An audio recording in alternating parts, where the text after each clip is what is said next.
Good Tuesday morning. Welcome to Begin in the Word. Our text today comes from the Gospel of Matthew, chapter 24, beginning in verse 4, where the Bible says, "And Jesus answered them, 'See that no one leads you astray, for many will come in my name, saying, I am the Christ, and they will lead many astray.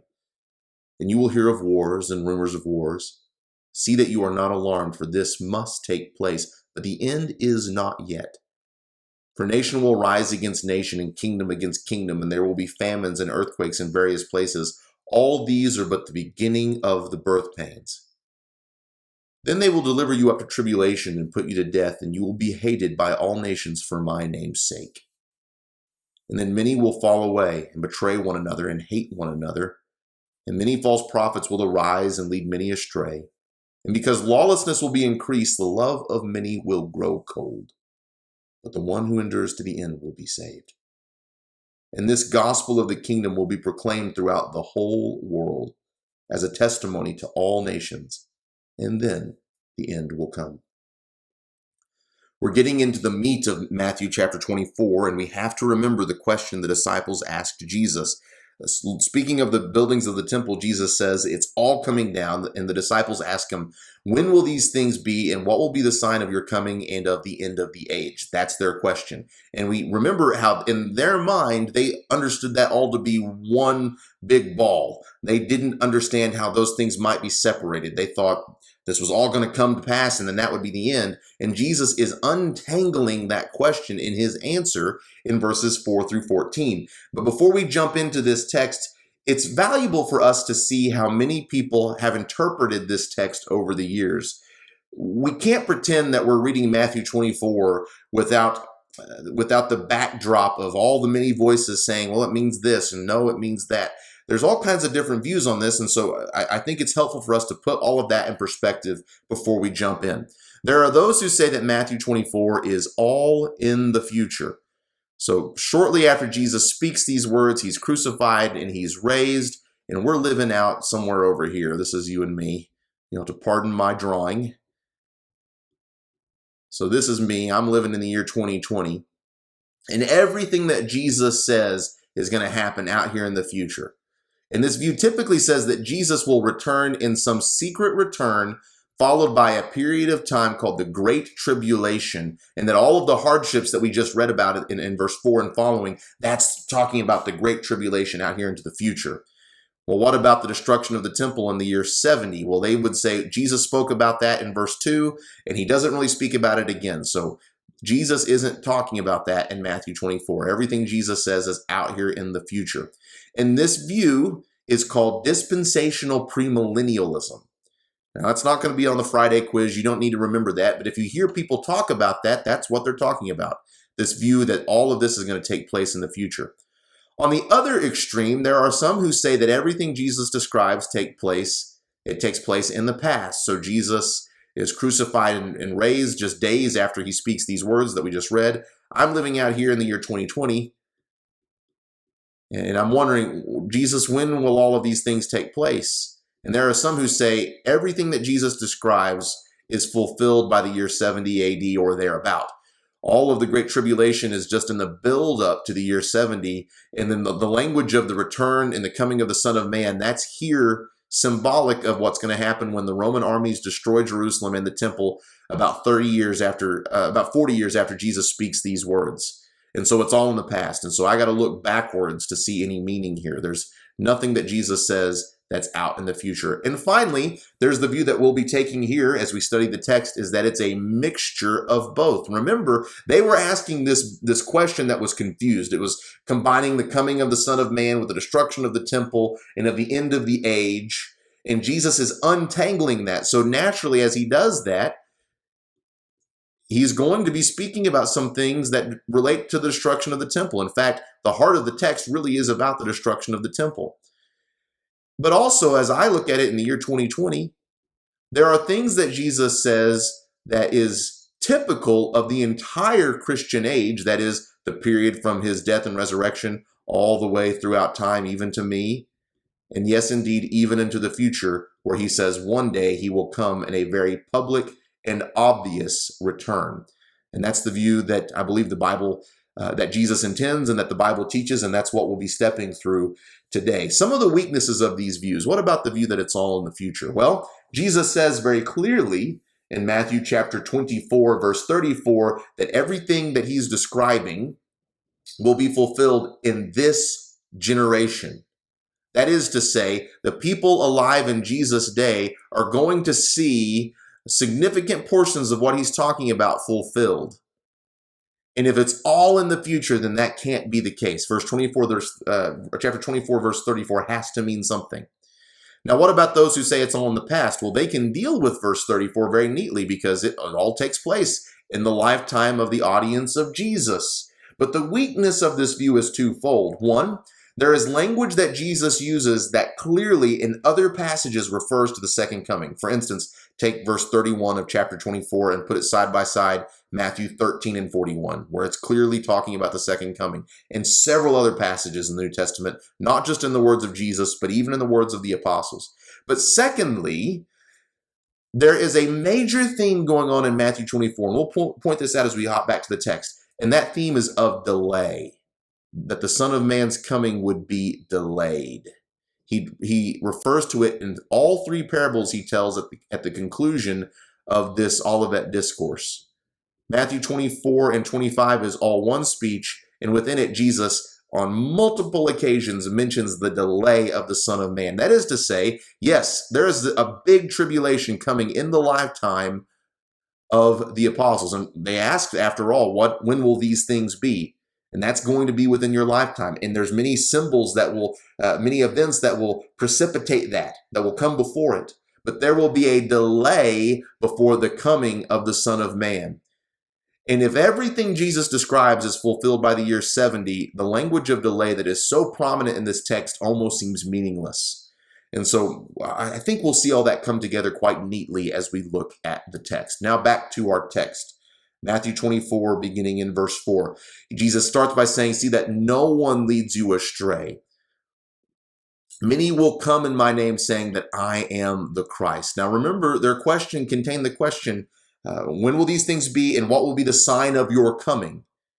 And he's saying that there's going to be a lot of folks coming along saying, I'm the Christ, I'm coming, I'm on my way. And he'll talk about later in the text how you'll hear people saying here or there in the inner room or out in the wilderness that the Messiah has come. He says, don't believe it. Don't believe that the coming of the Son of Man is wrapped up in all of these political events that you're going to be seeing unfold. There will be those who say, I'm the Christ, that will lead many astray. Don't be alarmed by this. He says, you're going to hear of wars and rumors of wars. Don't be alarmed by this. This must take place, but it's not the end.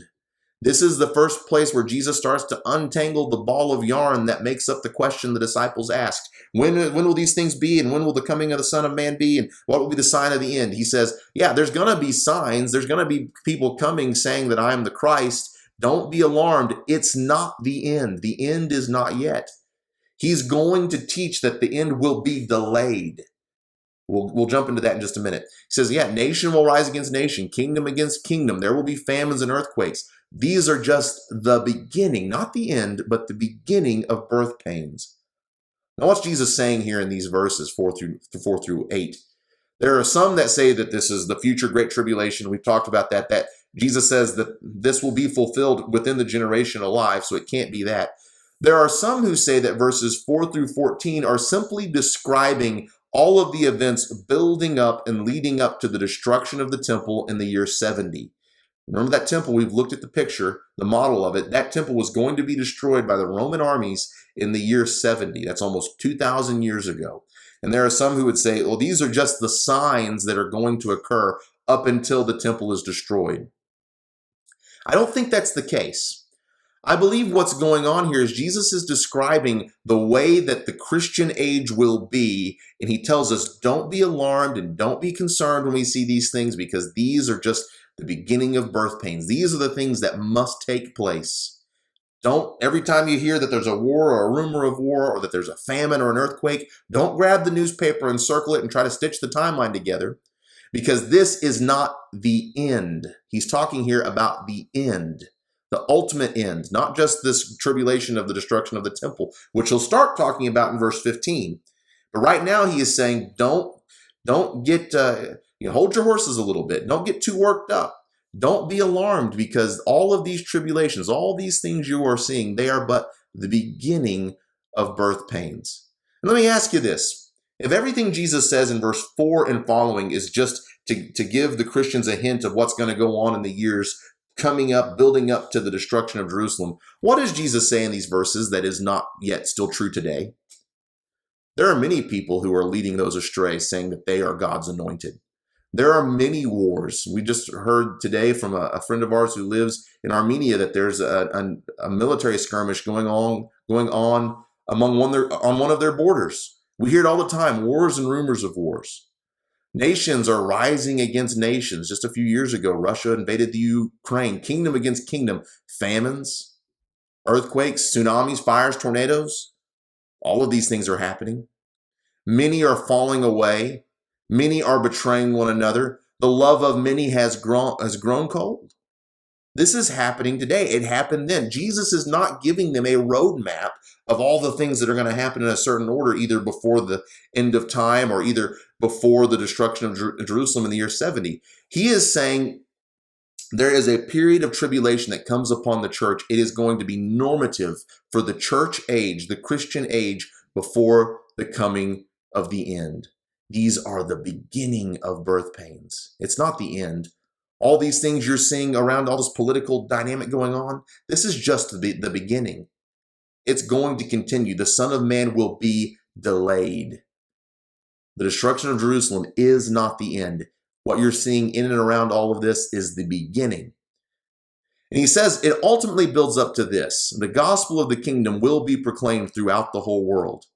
That's the mission of the kingdom throughout all of the tribulation, is that the gospel is proclaimed through the whole world as a testimony to all nations. And after that happens, then the end will come. What about this idea of the delay? Jesus, after he gives the teaching on the Olivet Discourse, follows it up by 3 parables, all in the same context, all at the same occasion. The first is the parable of the faithful servant. And he says in chapter 24, verse 48, "But if the wicked servant says to himself, 'My master is delayed.'" And the next parable is the parable of the foolish virgins, where he says in chapter 25, verse 5, "As the bridegroom was delayed." And then we have the parable of the talents, where Jesus says in chapter 25, verse 19, "Now after a long time, the master of those servants came and settled accounts with them." Jesus in all 3 parables describes the son going away and being delayed. There is something Jesus wants his disciples to know, that there's going to be hardships and difficulties and all these problems and tribulations within the church age. That's typical. Don't be alarmed. These things have to take place. The church in the midst of that has a mission, and that's to carry the gospel of the kingdom through the whole world. It is ironic that those Christians who pick up this text and try to find hints of this event or that event, and they say, well, there's a famine going on over here, and there was an earthquake out in the Indian Ocean, and there's wars and rumors of wars in Eastern Europe, and they start piecing all of this together, and they're getting worked up and alarmed, saying the return of the Lord must be imminent. They are actually violating specifically what Jesus says in verse 6, that when you see these things, do not be alarmed, for this must take place. These are the types of things that are normative of the Christian age. Until Jesus returns, all of these things we read about, these things have gone on and they will continue to go on. Now, one of the most important features of Matthew 24 is to recognize that Jesus is juxtaposing and talking about 2 different events. First of all, he's talking about the destruction of Jerusalem by the Romans in the year 70. But second, he's describing the coming of the Son of Man. And he makes clear that he's talking about 2 different events by comparing and contrasting them. Remember what the question was. When will these things be, and what will their sign be? Well, he says of the destruction of Jerusalem, it will be soon, within this generation. And he gives them many signs, as we'll see in our coming videos, many signs and indicators of when this will be, when you see the abomination of desolation. The destruction of Jerusalem was A, soon, and B, marked out by signs so that you could see it coming. But Jesus speaks of another day, what he calls that day later in the text, where he says it will be delayed, that is not soon, and 2, it will not be marked out by signs. It will be instant. It will be, he says, not even the Son of Man knows when that day will be. So you see the contrast. Jesus is untangling this ball of yarn that is their question. Part of their question he answers with great specificity. It's soon and you'll see it coming. But the other question he says, it's out in the future. It will be delayed. And you don't know what hour the Son of Man will come. Thanks for joining us today on Begin in the Word. It's my hope that just as you have begun today in the Word of God, you will live out today in the Word of God.